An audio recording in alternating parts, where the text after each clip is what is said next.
Good morning mga idol. Nagluluto tayo ng tahong. Isa muna po tayo ng luya at sibuyas. Kailangan po natin tutungin. Ang ating pong lulutuin ay tahong. At lalagyan natin ng dahong sili at kamatis. Yan po, ang nagpapasarap sa tahong. Yan po. Simpleng luto lang po ito. Napaka-basic lang po.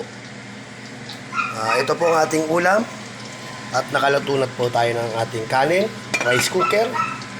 Ang ating gamit, baka naman. At lalagyan natin ng magic sarap. Magic sarap, baka naman. Ito po. Sunod nating ilalagay ay ang kamatis. Ihulog nyo lang.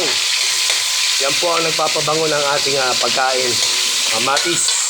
Depende po yan sa panglasa nyo. Kung ayaw nyo lagyan ng kamatis, pwede naman. Gisa-gisa lang po tayo. Yan po. Simpleng luto lang po yan, mga idol. O sige mga idol, ito na lang po ang aking video. Hanggang dito na lang. Salamat mga idol.